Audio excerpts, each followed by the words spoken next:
எப்ப நவம்பர் 8, 2016 பண மதிப்பிழப்பு 500 ரூபாய் 1000 ரூபாய் வந்ததோ கல் எடுத்து எறிவது, பாதுகாப்பு படையினர் தாக்குதல் செய்வது நின்றுச்சு. அதுக்கப்புறம் பல ரியல் எஸ்டேட்னு சொல்லக்கூடியது, இவங்க அந்த பணத்தை வச்சு நிறைய முதலீடு செஞ்சிருக்காங்க. அதனுடைய விலைகள் வீழ்ச்சி அடைந்தன. இந்த இடத்துல தான் குறிப்பா இந்த ரியல் எஸ்டேட்டை பத்தி பேசும்போது குறிப்பா என்ன சொல்றாங்கன்னா, இது வெஸ்ட் பெங்கால், அதுக்கப்புறம் மும்பை டு குஜராத். ஏன்னா நீங்க பாத்தீங்கன்னா மும்பை டு குஜராத்ல நிறைய இடத்துலலாம் இஸ்லாமியர்கள் நிறைய இடத்துல இருக்காங்க அவங்கெல்லாம். அதுக்கப்புறம் கேரளா, இந்த மாதிரி சில ஸ்டேட்ல எல்லா இடத்துலயும் ஹைவேல இருக்கக்கூடிய பல இடங்கள்ல இப்ப ஒரு உதாரணத்துக்கு ஒரு நிலம் ஏதோ ஒரு அளவு வச்சுக்கோங்களேன், 1 ஏக்கர்னே வச்சுக்கலாமா, ஒரு உதாரணத்துக்கு 1 ஏக்கர் 10 லட்சம்னா இது 30 லட்சமா கொடுத்து வாங்கியிருக்காங்க. அந்த யாரு வாங்குறாங்களோ அவங்க கள்ள நோட்டை கொடுத்துருக்காங்க. நிலம் ஆனா நல்லபடியான ஒரு சொத்தா வந்துருச்சு. சரி, விற்றவருக்கு என்ன பணம் போயிருக்குன்னா கள்ள பணம் போயிருக்கு. அந்த மாதிரி ஆயிருக்கு. ஸோ அவங்க என்ன நினைக்கிறாங்க, அரே 10 லட்சத்துக்கு 20 லட்சம் 30 லட்சம் கிடைக்குதே அப்படின்னு.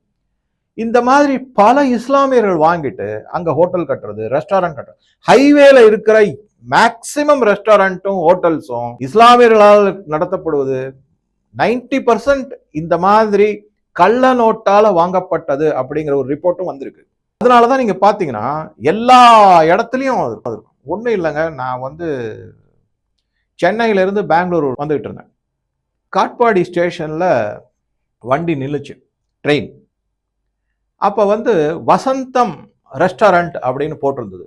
ஆனா கீழே பாத்தீங்கன்னா கான்ட்ராக்டர் ஒரு இஸ்லாமியரோட பேரு.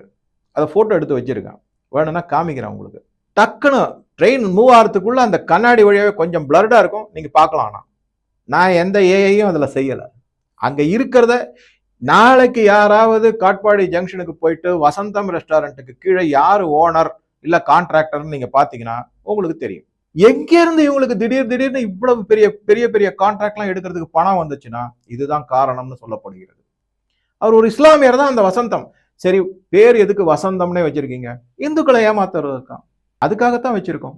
யாரு இது இஸ்லாமியர் ஹோட்டல், அங்க என்ன எச்ச துப்புறாங்களா, வேற என்னத்தை கலக்குறாங்கன்னு யாருக்கு என்னத்தை தெரிய போகுது? அந்த மாதிரி ஒரு இது. ஸோ இந்த மாதிரி பல சொத்துக்கள் வாங்கப்பட்டுள்ளன.